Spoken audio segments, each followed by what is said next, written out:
மட்டக்களப்பு தேசம் காலத்திற்கு காலம் பல கலைஞர்களையும் தமிழ் அறிஞர்களையும் தமிழ் உலகிற்கு அளித்து பெருமை கொண்டது. அந்த வகையிலே நமக்கு நல்லதொரு காலக்கொடையாய் வாய்த்தவர் மாஸ்டர் சிவலிங்கம் அவர்கள்.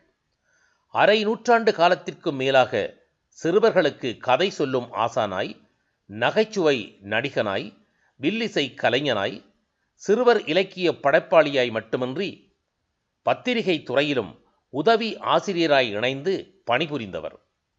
தனித்துவம் மிக்க தனது தமிழ் கலைப்பணியால் ஈழத்தில் மாத்திரமன்றி தமிழகத்திலும் பல்லாயிரம் தமிழ் நெஞ்சங்களை தன்பால் ஈர்த்து பெரும்புகழ் கொண்டவர் அவர். மாஸ்டர் சிவலிங்கம் அவர்கள் மட்டுநகரின் தென்பால் அமைந்துள்ள ஆலடி கண்ணகியின் அருள் நிறைந்து ஓங்குகின்ற மஞ்சந்தொடுவாய் என்னும் பழந்தமிழ் பதியில் 1933ஆம் ஆண்டு மார்ச் மாதம் 28ஆம் திகதி பிறந்தவர். அவரது தந்தையார் ரத்தினம் ஆசிரியர், தாயார் செல்லத்தங்கம் அம்மையார். 5ஆம் கால் பிள்ளை என பிறந்த இவருக்கு 2 சகோதரர்களும் 3 சகோதரிகளும் உடன்பிறப்புகள். அவர் பிறந்து வளர்ந்ததும் அவரது இளமைக்கால கனவுகளுக்கு உரமூட்டியதுமான மஞ்சந்தொடுவாய் கிராமத்தில் அமைந்துள்ள கண்ணகியம்மன் ஆலயத்தில் அண்மையில் அவரை நாம் சந்தித்தோம். தான் சிறுவர்களுக்கு கதை சொல்ல ஆரம்பித்த முதலாவது இடம் இந்த ஆலயம்தான் என பெருமைப்பட்டு கொள்ளும் மாஸ்டர் சிவலிங்கம் அவர்கள் இன்று 85 வயதை கடந்துவிட்ட நிலையிலும் அவர் தனது இளமைக்கால நினைவுகள் பலவற்றை மீட்டு தந்தமை எமக்கு பெருமிதமாகவே அமைந்தது. என்னுடைய தந்தையார் இரத்தினம் ஆசிரியர். அவர் இந்த கோயிலுக்கு வண்ணக்கராக நீண்ட காலம் இருந்தவர். அந்த காலத்திலேயே இந்த மரங்களெல்லாம் பழம் புறக்கி சாப்பிட்றதுக்காக அவருக்கு பின்னால் நான் வரேன். அவர் அங்கே கூட்டுவார், நான் இங்கே பழம் புறக்கி சாப்பிட்றது. அதெல்லாம் இப்போ இதை பார்த்த உடனே எனக்கு ஞாபகம் வருகிறது. அங்கே கோயிலுக்கு வருகிற பிள்ளைகளை எல்லாம் நான் ஒரு இடத்துல உட்கார வைத்து விட்டு அவர்களுக்கு குட்டி கதைகள் சொல்லுவது வழக்கம். அப்போ நான் ஒரு கொப்பி கொண்டு போவேன், தடித்த மட்டை உடைய கொப்பி. அவங்களையெல்லாம் உட்கார வைத்து விட்டு நான் அந்த பெரும்பாலும் நாய் குலைக்கிற மாதிரி எல்லாம் அதுக்குள்ளே கதைக்குள்ளே வரும். குதிரையிலே ஒரு அரசன் குதிரையிலே வருகிறான்.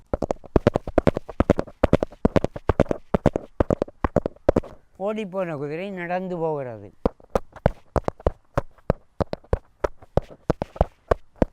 இப்படியெல்லாம் செய்து அது எனக்கு ஒரு பயிற்சியாக போனதாலே வானொலியிலே கதை சொல்லுகிற நேரத்திலே அது எனக்கு உதவியாக இருந்தது.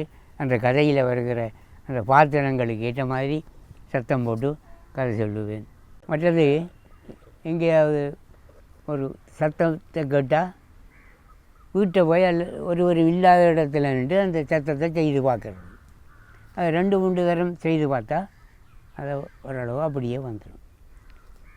அதில் இந்த கதை சொல்கிற நேரத்திலே பல ஒலிகளை எழுப்பி கதை சொல்கிறத ஒரு வழக்கமாக எடுத்துக்கொண்டேன்.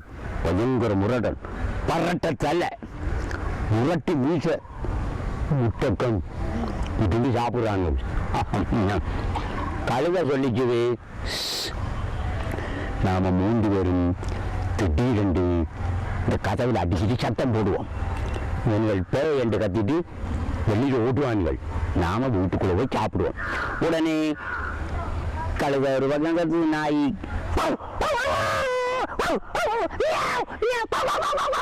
எல்லாரும் கத்தின உடனே இரவு நேரம் தானே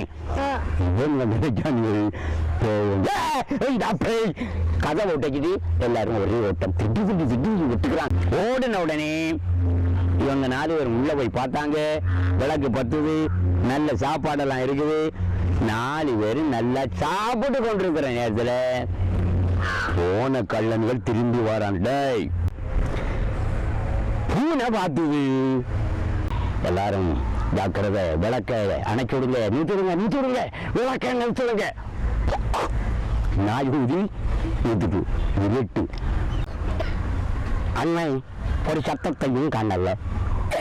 இல்லை போய் பார்ப்போம் பாருங்க டபுளாக்கு நீந்து வச்சுட்டா போய் பார்ப்பண்டா 4 பேரும் பதுங்கி வரக்குள்ள சேவல் வாங்கி மொட்டை தலையிற தலையில பட்டாக்கு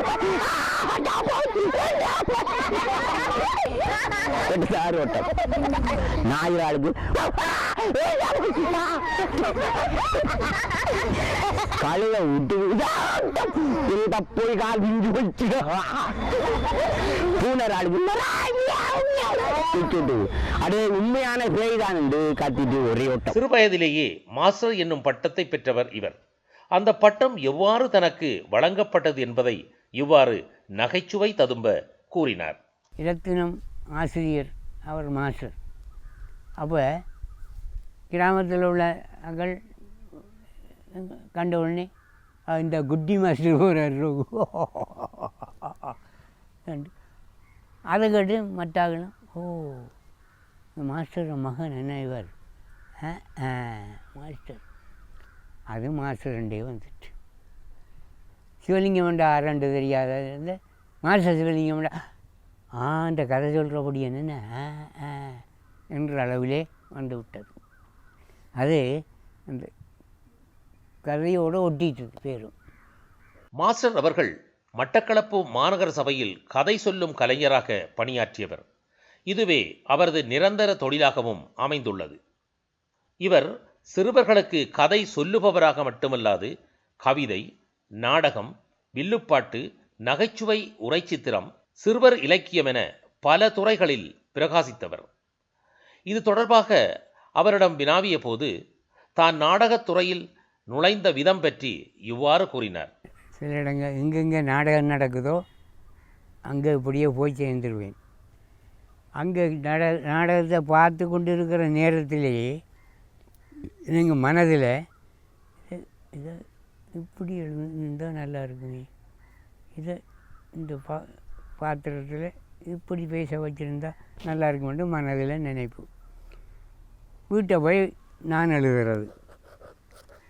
எழுதி அடுத்த நாள் பள்ளிக்கூடத்துக்கு போனோடனே அதை கொடுத்த உடனே அவர்களெல்லாம் போட்டி போட்டுக்கொண்டு விருப்பத்தோடு வாசிப்பார்கள்.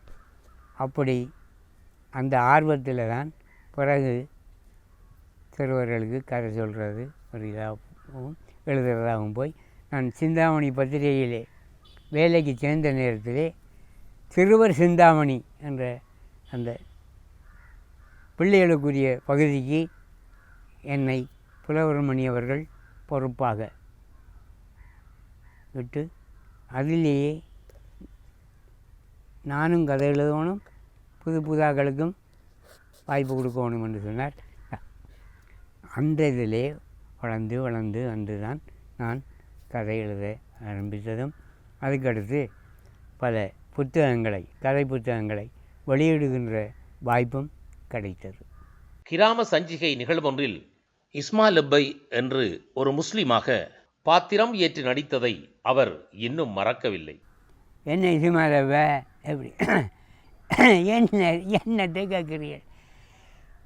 ஸல்லல்லாஹு அலைஹி வஸல்லம் சுப்ஹானல்லா, அல்லாஹ் அவளால் கிடக்குறேன்டா வாப்பா. ஒரு கவிதை படித்து காட்டுங்க பார்ப்போம். கட்டாத காக்கா நீ கதறாத காக்கா, எட்டாத காக்கா நான் எறிஞ்சிருவன் கல்லால. அக்கால பகுதியில் மாஸ்டர் சிவலிங்கம் அவர்கள் வில்லுப்பாட்டு குழு ஒன்றை அமைத்து பல்வேறு கலை நிகழ்வுகளில் வில்லுப்பாட்டு நிகழ்ச்சிகளை நடாத்தி வந்தவர். அவரது முதல் வில்லிசை நிகழ்ச்சி 1960 மட்டக்களப்பு நகர மண்டபத்தில் இடம்பெற்றது. 150க்கும் மேற்பட்ட வில்லிசை நிகழ்ச்சிகளை அளித்த பெருமைக்குரியவர் அவர். கூடவே இப்பிரதேச பாடசாலைகள், கலை இலக்கிய மன்றங்கள் என்பனவும் வில்லிசையை பயிற்றுவிப்பது தொடர்பில் அவரது ஒத்துழைப்பினை பெற்றிருக்கின்றன. அதனால் வில்லுப்பாட்டு மாஸ்டர் எனவும் பெயர் பெற்றவர் மாஸ்டர் சிவலிங்கம் அவர்கள். வில்லுப்பாட்டு நிகழ்வில் மறக்க முடியாத ஒரு சம்பவத்தை எம்மோடு இவ்வாறு பகிர்ந்து கொண்டார். வில்லுப்பாட்டின் கோஷ்டியாக செய்திருக்கிறேன். அதில் முழக்கம் முருகப்பா, கதிராம தம்பி, குணரத்னம் இப்படி கொஞ்சம் பேரை சேர்த்து ஒரு குழு அமைத்து மாஸ்டர் சிவலிங்கம் வில்லுப்பாட்டு குழு ஒன்று ஒரு கோயிலுக்கு போய் அங்கே நிகழ்ச்சி நடத்தினால் இன்னும் அடுத்த ஊர் பக்கத்தாக்கள் அங்கே வந்து இருக்கிறவர்கள் உடனே எனக்கிட்ட வந்து எங்களோட கோயிலுக்கும் வந்து ஒரு வில்லுப்பாட்டு போடணுமெண்டு நாங்கள் வந்து ஏற்றிட்டு போய் வருவோம். அங்கே நான் அந்த கோஷ்டி கொஞ்சம் பிள்ளைகள் என்னோடய படித்தாக்கள் தான் 2 தரம் 3 தரம் ஒத்திகை பார்த்து அப்படி பரவலாக வந்து பல இடங்களுக்கும் வில்லுப்பாட்டு செய்கின்ற வாய்ப்பு கிடைத்தது. கொழும்பில் நான் இருந்த நேரத்திலே அங்கே அந்த பகுதியில் உள்ள பல ஆலயங்களில் நடக்கிற விழாக்களிலே கதை சொல்லுகிற வாய்ப்பு கிடைத்தது. அதை வைத்து சில நண்பர்களை பாடக்கூடிய பேசக்கூடிய நண்பர்களை ஒன்றாக சேர்த்து மாஸ்டர் சிவலிங்கம் வில்லுப்பாட்டு குழு ஒன்றே நான் உருவாக்கி அதில் என்ன பேர் வைப்போம் என்றால் குழுவாக வந்தவர்களை சொன்னார்கள், உங்களோட பேரை தான் வைப்பேன் நாங்கள் மாஸ்டர் சிவலிங்கம் வில்லுப்பாட்டு குழு. வில்லங்கட்டி அதுக்கு நல்ல வர்ணமெல்லாம் பூசி எங்கே போகிறண்டாலும் வில்லும் குடமும் அதில் கவிஞர் குணரத்னம், முழக்கம் முருகப்பா, இப்படி பலர் கோஷ்டியிலே இருந்தார்கள். அது புகழ் பெற்று பல வாய்ப்புகளை தந்தது. அதில் முதல் சும்மாதான் செய்தோம். பிறகு அவர்களாகவே காசு தர தொடங்கி விட்டார்கள். அதை நான் பெரும்பாலும் கோஷ்டியினருக்கு பகிர்ந்து கொடுத்துவிட்டு ஒரு சிறிய தொகையை கைச்செலவுக்காக நானும் எடுத்து கொண்டது. அது பரவி எங்கும் வில்லுப்பாட்டு என்றால் வில்லுப்பாட்டு மாஸ்டர் என்று கூப்பிடுற அளவிலே வந்தது. தான் கவிதை எழுத ஆரம்பித்ததை மாஸ்டர் இவ்வாறு குறிப்பிடுகிறார். கவிதைகளை வாசிக்கிற நேரத்தில் எனக்கு பள்ளியில் படிக்கிற காலத்தில் கவிதைகளை வாசிக்கிற நேரத்தில் எனக்கு மனதில் ஒரு யோசனை, இப்படி நாமளும் எழுதி பார்த்தால் என்ன. உடனே பள்ளி வீட்டுக்கு வந்தோடனே ஒரு பேப்பர் எடுத்துகிட்டு ஒரு பென்சிலையும் எடுத்துகிட்டு சின்ன எழுதுறது, எழுதி வாசித்து பார்த்து சிலது நல்லா இருந்தால் வச்சுருவேன். அது அவ்வளவு எனக்கே பிடிக்கலண்டா கசைக்கு எறிஞ்சிடுவேன். அப்படி சின்ன வயசுலேருந்து அப்படி எழுதி வந்ததாலே கவிதை எழுதுகிற இது வந்தது. ஒரு வில்லுப்பாட்டு எழுதுகிறதும் அதை அடுத்தே வந்தது தான். தான் நகைச்சுவை உரை சித்திரங்கள் எழுதியமை இறைவன் தனக்கு கொடுத்த கொடை என்கிறார் அவர். சில விஷயங்களை எப்படி எழுதுறேன்னு தெரியாமல் இருக்கும். பிறகு எழுத தொடங்கின உடனே எப்படியோ கற்பனைகள் வந்து கொண்டே இருக்கும். அப்புறம் எழுதி முடிஞ்சு வாசித்து பார்க்குற நேரத்தில் எனக்கே யோசனை, நான் தானா எழுதுனேன் இது. அது இறைவனால் கொடுக்கப்பட்ட ஒரு கொடை என்று தான் நான் நினைக்கிறேன். இவருடைய ஆற்றலை நன்கு அறிந்து கொண்ட புலவர்மணி பெரியதம்பி பிள்ளை அவர்கள் இவரை கொழும்புக்கு அழைத்து சென்று அப்போது இலங்கை வானொலியில் சிறுவர் மலர் நிகழ்ச்சியை தயாரித்து வழங்கிய வானொலி மாமா சரவணமுத்து அவர்களிடம் அறிமுகப்படுத்தினார். அன்றில் இருந்து இவரும் வானொலியில் கதை சொல்லும் வானொலி மாமாவாக மாறிவிட்டார். அந்த அனுபவங்களை அவர் இவ்வாறு நம்முடன் பகிர்ந்து கொண்டார். அவர் என்னுடைய தமிழ் ஆசிரியர். இலக்கியம் படிப்பிக்கிற நேரத்திலே அதில் ஏதாவது சொல்லிட்டு வந்து அதில் கேள்வி கேட்குறது என்றால் நான் எங்கே இருந்தாலும் பார்த்து மாஸ்டர் சொல்லுங்கள், அவரே இந்த மாஸ்டர் என்று தான் சொல்லுவார். மாஸ்டர் சொல்லுங்கள். நான் சில நேரத்தில் என்ன ஆகிறது, கதை சொல்ல தொடங்கினா இவர் நம்மக்கிட்ட தான் கேள்வி கேட்பாருண்டு அப்படியே சுற்றி கிச்சிட்டு போய் 6 பிள்ளைகளுக்கு பின்னால் மறைஞ்சிருந்துடுவார். ஒரு மணிட்டு கணக்கு உடையலுமா. உடனே அவர் சொல்லிட்டு வந்து திடீரென்று அவர் எழும்பி நின்று பின்னாலே பதுங்கி கொண்டிருக்கிற மாஸ்டர் நீங்கள் சொல்லுங்க. அப்படி எனக்கு பல வாய்ப்புகள் கிடைத்த காரணத்தினாலே புலவர்மணி அவர்களே திருவுருவ மலருக்கு என்னை அழைத்து சென்று அறிமுகப்படுத்தினார். வானொலியில் மட்டுமின்றி பின்னர் இலங்கை தொலைக்காட்சியிலும் இவரது நிகழ்ச்சிகள் ஒளிபரப்பப்பட்டன. இவர் வானொலியில் கதை சொல்லிய காலத்தில் கொழும்பிலே உள்ள பல பாடசாலைகளின் அழைப்பின் பேரில் அப்பாடசாலைகளுக்கு சென்று கதை சொல்லும் பணியிலும் ஈடுபட்டார். ஒரு ஊர்ல ஒரு அம்மா குரங்கு இருந்துச்சா. அந்த அம்மா குரங்குக்கு ஒரு குட்டி குரங்கு இருந்துச்சா. அந்த குட்டி குரங்கு ஒரு நாள் அம்மாட்ட கத்தாத என்ன அம்மா எனக்கு கத்தாம கதை அம்மா எனக்கு ஐஸ்கிரீம் வாங்கி. சரி குழப்படி பண்ணாம நல்ல பிள்ளையா இருந்தா ஐஸ்கிரீம் வாங்கி தருவன். வேற என்ன வேணுங்க அம்மா எனக்கு சாக்லேட். சரி ஐஸ்கிரீம் வாங்கி தருவன், சாக்லேட் வாங்கி தருவன். வேற என்ன வேணும் டொஃபி அம்மா. சரி டொஃபியும் வாங்கி தருவன். வேற என்ன வேணும் கடலை கொட்டை. இன்னும் கொட்டை கடலை கொட்டை. சரி குழப்படி பண்ணாம இருந்தா நான் இப்ப கடைக்கு போய் ஐஸ்கிரீம், சாக்லேட், டொஃபி, கடலை கொட்டையெல்லாம் வாங்கி கொண்டு வருவேன். இந்த மரத்துல ஏறி கையை கட்டிட்டு.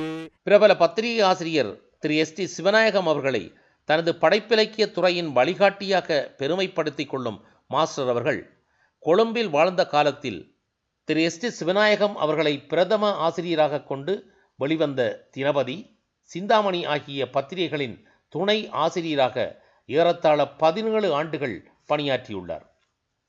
தனது ஆரம்ப கல்வியை நாவற்குடா தர்மரத்னம் வித்தியாலயத்திலும் பின்னர் கல்லடி உப்போடை அரசினர் தமிழ் கலவன் பாடசாலையிலும் பெற்றுக்கொண்ட இவர் அதன் பின்னர் கல்லடி சிவானந்தா வித்தியாலயம், மட்டக்களப்பு இந்து கல்லூரி என்பவற்றில் தனது கல்வியை தொடர்ந்தார்.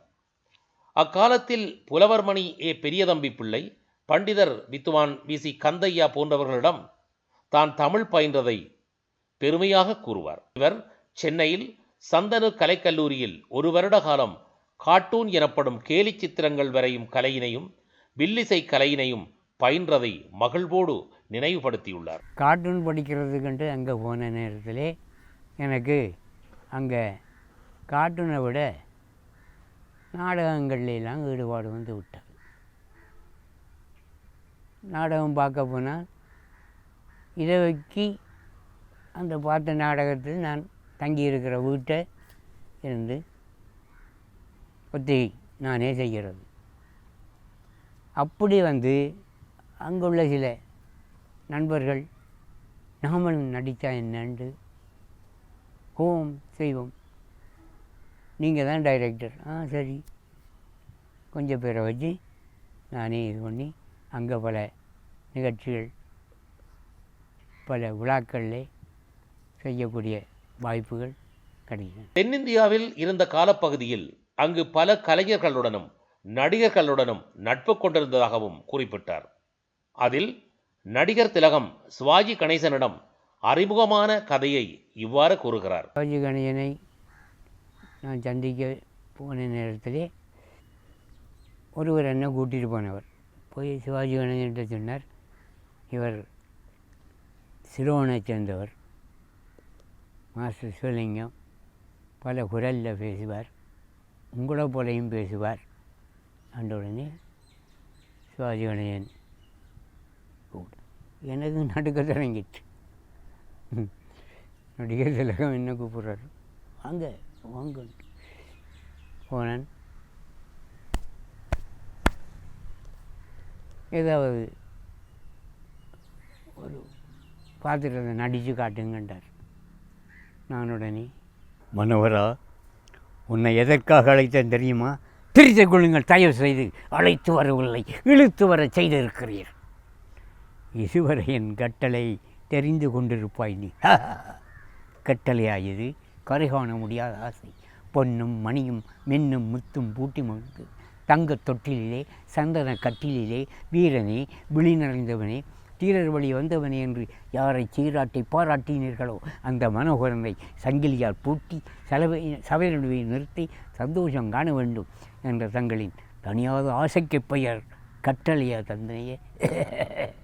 கடக்கண்ணால் பார்த்தேன் சிவாஜி கணேசன் அப்படியே இருக்கிறார். பிற முடிய கூப்பிட்டு முதுகில் தட்டி, இது அருமையான கலை, பல குரல் மாற்றி பேசுகிறீங்க, இது எல்லாருக்கும் கிடையாது என்று வாழ்த்தினார். வாய்ப்பு கிடைக்கிற நேரத்தில் வாருங்கள். நான்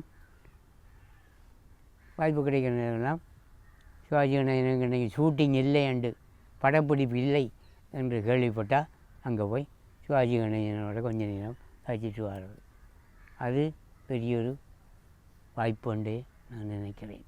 திரைப்படத்தில் நடிப்பதற்கான வாய்ப்பு கிடைக்கவில்லையா என கேட்டபோது, கிடைத்தது. பிறகு இடையில் அவங்க சொல்லிட்டாங்க, ஒரு தொடங்குனா ஒரு துண்டை மட்டும் நடிச்சிட்டு போயிடலாது, அந்த கேரக்டர் வரலாம் நீங்கள் வரத்தான் வேணும். இங்கே சொல்லிட்டாங்க, இனி சினிமாவில் நடிக்க தொடங்கினா இனி இங்கே வரமாட்டார், அங்கே ஒரு சினிமாக்காரியை கட்டி கொண்டு அங்கேயே இருந்துடுவார், உங்களுக்கு மகன் கிடைக்க மாட்டார்ன்ட்டு வீட்டில் யாரோ சொல்லி விட்டாங்க. இதை கேட்டோடனே அம்மா அழுக, சரியாக சாப்பிட்றதில்ல. ஏன்னுட்டா சினிமாக்காரனாக போயிடுவான் போல கிடக்கு, வரமாட்டானா அவன். பிறகு எனக்கு ஒருவர் கடிதம் எழுதியிருந்தார், இப்படியும் வந்து உங்களோட அம்மாவை சமாதானப்படுத்துங்க. சரியண்டு வந்தனா பிறகு போகலனா. கலைஞரை போன்று பேச முடியுமா என்று கேட்டபோது அவர் உடனே, சில மாற்றுக் கட்சி தோழர்கள் சாதாரணமான பாமர மக்களை பார்த்து திராவிட முன்னேற்ற கழகத்தினுடைய கொள்கை என்ன, திட்டம் என்ன, செயல்முறை என்ன என்று கேட்கிறதாக அறிகிறேன். இதோ நான் இங்கே பேசி கொண்டிருக்கிறேன். இந்த ஒலிவரிக்கு வேலை செய்யவில்லை என்றால் ஏன் இந்த ஒலிவரிக்கு வேலை செய்யவில்லை என்று நான் உங்களை பார்த்து கேட்டால் என்ன அர்த்தம், என்ன பொருள்? அதற்கு மாறாக இந்த ஒலிவரிக்கு காரனை பார்த்து ஏனப்பா இது வேலை செய்யவில்லை என்று கேட்டால் அர்த்தமும் பொருளும் அமைந்திருக்கும். அதை விடுத்து சாதாரணமான பாமர மக்களை பார்த்து, திண்ணையோரத்திலே தெருவோரத்திலே திரிகிறவர்களை பார்த்து திராவிட முன்னேற்ற கழகத்தினுடைய கொள்கை என்ன, திட்டம் என்ன, செயல்முறை என்ன என்று கேட்டால் என்ன அர்த்தம், என்ன பொருள்? வீரகேசரி வார வெளியீட்டின் சிறுவர் பகுதியில் மகாபாரத கதையை மாணவர்களுக்காக 57 வாரங்கள் தொடர்ந்து எழுதியிருக்கிறார். அத்தொடரை பின்னர் மாணவர்கள் விரும்பி படிக்கும் வகையில் அழகிய வண்ணப் படங்களுடன் நூலாக வெளியிட்டும் இருக்கிறார். இதுவரையில் அந்த நூல் 3 பதிப்புகளை கண்டுள்ளமை பெருமையுடன் குறிப்பிடத்தக்கது. தனித்துவத்துக்கு ஓருருவம் மாஸ்டர், நல்ல தங்கு புகழ் கோருருவம் மாஸ்டர், வல்ல இனித்த கதைக்கோர் உருவம் மாஸ்டர், நீங்கா எளிமைக்கும் பண்புக்கும் மாஸ்டர், நனிபுனைந்த கதைகளெல்லாம் நூல்களாக நாம் கண்டு சுவைக்கின்ற நட்பேறுற்றோம், இனி என்ன நீங்களும்தான் வாங்கி வாங்கி இனித்து இனித்து படிப்பதற்கும் இடையூறு உண்டோ என்று இந்த நூலை வாழ்த்தி வரவேற்றுள்ளார் கவிஞர் திமிலை துமிலன் அவர்கள். மாஸ்டர் சிவலிங்கம் அவர்களின் மனைவி மங்கேற்கரசி அவர்கள் ஓய்வு பெற்ற ஓர் ஆசிரியை. அவர் மட்டக்களப்பின் தலை சிறந்த தமிழறிஞர்களில் ஒருவராக திகழ்ந்த பண்டிதர் சேனா பூபாலப்பள்ளி அவர்களின் புதல்வியாராவார். அவரை அவரது கல்லடி வீட்டில் சந்தித்தோம். அவர் தனது கணவர் மாஸ்டர் சிவலிங்கம் பற்றி இவ்வாறு கூறினார். அதை எதையும் தற்பெருமையாக எடுத்துக்கொள்ள மாட்டார். மிகவும் எளிமையாகவும் பணிவாகவும் தான் நடப்பார். அவருடைய பணிவை பார்த்து நான் வெட்கப்பட்டு நானும் தணிந்து போவேன். காரணம் என்னவென்றால், குடும்பத்தில் மூத்தவளாக இருந்தபடினால் எதையும் ஆதிக்கமாக ஆட்சியாகத்தான் செய்து பழக்கம். அதை அவர் மாற்றியே விட்டார் என்று தான் கூற வேண்டும். நான் வின்சென்ட் ஸ்கூலில் படித்து கொண்டிருக்கும் பொழுது ஓஎல் வகுப்பில் இவர் வந்து எங்களுக்கு கதை சொன்னார். அப்பொழுது இவர் சொன்ன கதையை கேட்டு நானும் சிரித்து அப்படியெல்லாம் தான் இருந்தேன். திருமணம் பேசிய பொழுது எனக்கு பெருசாக இவரை பற்றி எல்லாம் தெரியாவிட்டாலும் அவருடைய அந்த அன்றைய பேச்சிலேயே எனக்கு அவருடைய நகைச்சுவையும் கொஞ்சம் பெருந்தன்மையான போக்குகள் எல்லாம் எனக்கு பிடிபட்டது. அதனால் அம்மாவோட நிறைய பேசி அம்மா என்னை கட்டாயப்படுத்தி பார்த்தேன். இல்லை, இவருக்கு மட்டும்தான் ஓமன் சொல்லிவிட்டேன். காரணம் இவருடைய அண்ணா பக்கத்து வீடு கிட்ட இருக்கிற அவரை பற்றியும் எனக்கு தெரியும். அவருடைய குடும்பமும் நல்ல காரணம் என்னுடைய தந்தையாருடைய மாணாக்கர்கள் அவருடைய 2 அண்ணன்மாரும். அப்போது நிச்சயமாக அவர்கள் என்ன நல்லபடி தான் வைத்திருப்பார்கள் என்ற ஒரு திட சங்கல்பத்தோடு 1970ஆம் ஆண்டு திருமணம் நடந்தது. 71ஆம் ஆண்டு மார்கழி மாதம் எனக்கு ஒரு மகன் பிறந்தார். பின்பும் திருமணத்துக்கு பின்பும் இவர் எனக்கு முதலிடம் தந்துதான் எல்லாம் செய்கிறவராக இருக்கிறார். 1961ஆம் ஆண்டில் சத்தியாகிரகம் நடைபெற்ற போது அந்த சத்தியாகிரக போராட்டத்தில் ஈடுபட்டவர்களை உற்சாகப்படுத்துவதற்காக கவிஞர் காசி ஆனந்தன், முழக்க முருகப்பா போன்றவர்களுடன் சேர்ந்து பாடியதை மாஸ்டர் நினைவு கூறுகின்றார். அங்கே போய் முழக்க முருகப்பா நாங்கள் எல்லாம் பாட்டு படித்து இந்த உற்சாகம் ஊட்டுற அங்கே கோஷ்டிகளை அமுத தமிழர் நாட்டிலே தமிழில் ஆட்சி செய்யவே திமிது வந்து தீரர் காழ்த்து 2 வாரி ஓட்டமாய் லலலலலலா லலா லாலலலலலா லலலலலலா இப்படியெல்லாம் பாடுறது. மாஸ்டர் அவர்களின் மூத்த தமையன் துரை ராஜசிங்கம் ஆசிரியர். அவருக்கு இப்பொழுது 89 வயது. அவரிடம் மாஸ்டர் சிவலிங்கம் பற்றியும் அவரது ஆற்றல்கள் பற்றியும் கேட்டோம். நாங்கள் அவருடைய ஒரு ஏற்றத்துக்கும்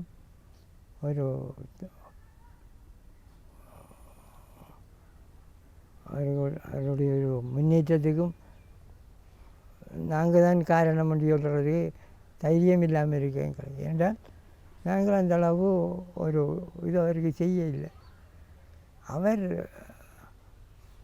அவராக ஆக்கி கொண்டார் அல்லது ஒரு இதாக தன்னுடைய ஒரு திறமையில் என்று நாங்கள் நினைக்கிறோம். நான் சானந்த வித்தியாலயத்தில் படிக்கிற நேரத்தில் அவர் கவர்மெண்ட் கல்லூரி அரசினர் கல்லூரியில் அவர் இது. அப்போ அந்த நேரம் புத்தகமரியோட தான் திரிவார். நாங்கள் அதை வாசி பொறுக்கிறதா உண்டு. ஏன்னாண்டா எப்படி இந்த மணியன் தெரிஞ்சு படித்தது இல்லை, பள்ளிக்கூடத்தை ஒழுங்காக இது பண்ணவில்லை என்று நாங்கள் குறைபாடோடு தான் இருந்தோம்.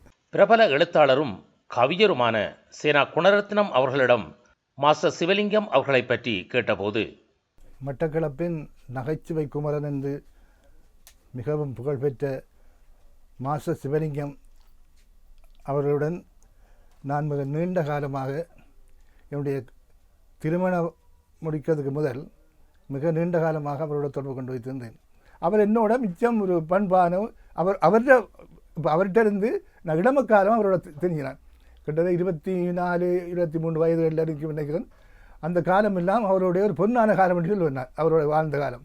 ஏன்னா அவர் கெட்ட பழக்கம் இல்லை, எல்லாம் நல்ல பழக்கம்.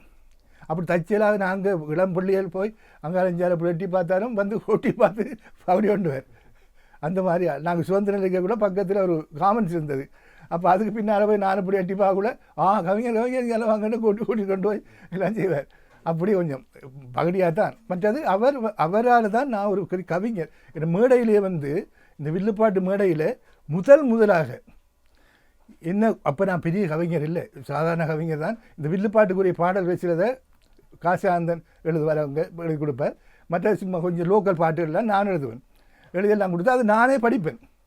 அப்போ அடிக்க அந்த இதெல்லாம் அதான் செய்வேன். அப்போ அப்படி செய்யக்குள்ள என்ன பெரிய இதாக அந்த மேடைகளில் கொழும்புலையும் கூட பெரிய ஒற்றிடவும் தப்ப மாட்டார். இதில் பங்கு பெற்றவர் கவிஞர் சேனா குணரட்னம் சொல்லுவார். அதையும் எனக்கு ஒரு பெரிய இதாக இருந்தது. அவர் வளர்த்த படப்பு தான் இப்போ நானோட குணரட்னம் கவிஞர் 2ஆம் மதிப்புகிறது கிட்டத்தட்ட மாசுவலிங்கம் ஆரம்பிச்சுட்ட இதுதான். அது என்ன, மட்டக்களப்பு மாநகர முதல்வர் திரு தியாகராஜா சரவணபவான் அவர்கள் மாஸ்டரை பற்றி இவ்வாறு கூறுகிறார். நான் ஒரு அரச சார்பற்ற நிறுவனத்தில் பணிபுரிந்த என்ற அடிப்படையில் 2006ஆம் ஆண்டு இடம்பெயர்ந்து இங்கே இருந்த மக்கள் மத்தியில் சுகாதாரம் சம்பந்தப்பட்ட விடயங்களை கொடுக்க வேண்டிய ஒரு தேவை எங்களுக்கு இருந்தது. அந்த வகையில் வளர்ந்தவர்களிடம் சுகாதார பழக்கங்களை உட்புகுத்துவது என்பது ஒரு கடினமான காரியமாக இருந்த காரணத்தினால் நாங்கள் மாஸ்டர் சிவலிங்கம் ஊடாக பாடசாலைகளிலும் ஏனைய இடங்களிலும் சிறுவர்களூடாக இந்த பழக்கத்தை கொண்டு வர வேண்டும், வளர்க்க வேண்டும் என்ற நோக்கத்தோடு கதை சொல்வதன் ஊடாக சுகாதார பழக்கங்களை நாங்கள் உட்புகுத்தினோம். அது எங்களுக்கு பாரிய வெற்றியை தந்தது. அதனால் சிறுவர்கள் மத்தியில் அடிப்படை சுகாதார விடயங்கள் பற்றிய ஒரு அறிவு பிள்ளைகளுக்கு புகுத்தப்பட்டது. பாரிய வெற்றி. தற்பொழுது மட்டக்களப்பு மாவட்டத்தில் சுகாதார பழக்க வழக்கங்கள் முன்னேறிக்கிறதுக்கு எங்களோட மாஸ்டர் சிவலிங்கத்தின் பங்கு அளப்பரியது.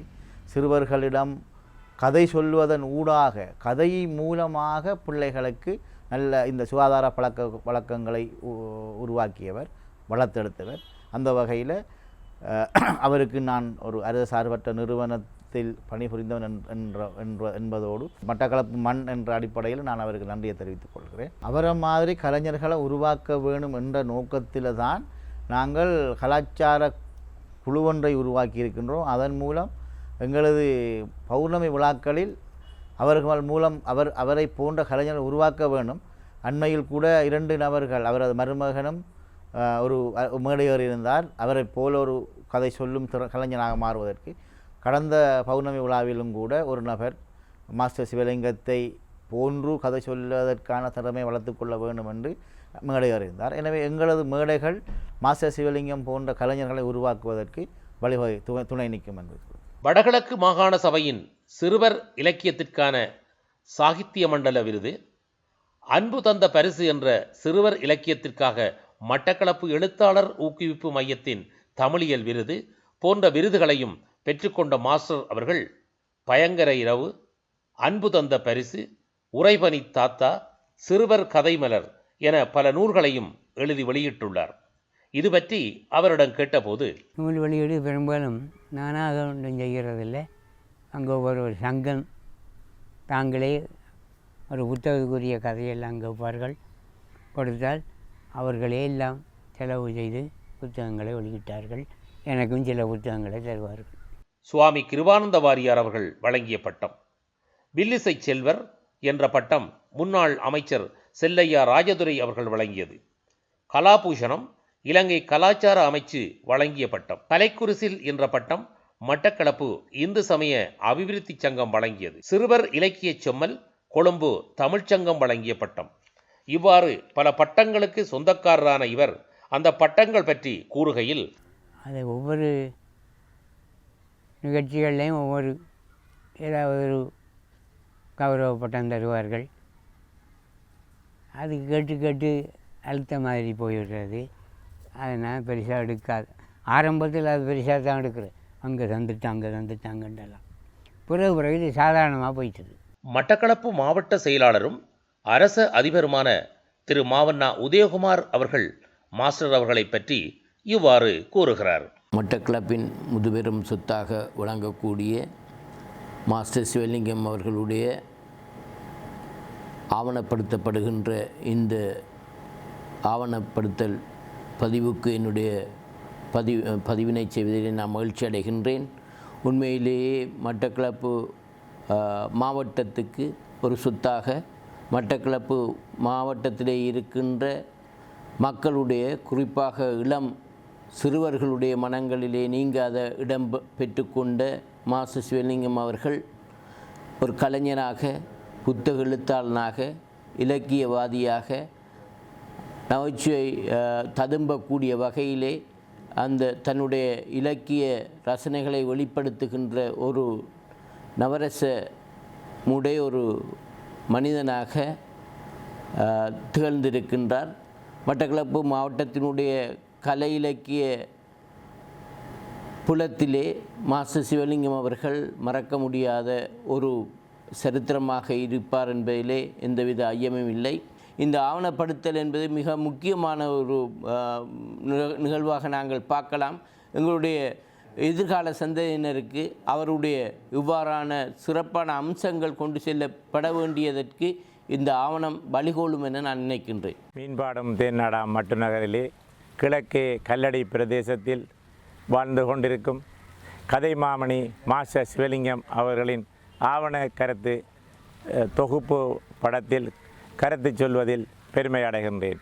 கல்லடி பிரதேசமானது பல கொடை வள்ளல்கள் கருணாமத்தம்பி உடையார், சபாபதி பிள்ளை உடையார் அவர்களின் கொடையில் பாடசாலைகள், ஆலயங்கள் அமைக்கப்பட்டு கல்வி, செல்வம், வீரம் விளைநிலமாக விளைந்திருக்கின்றது.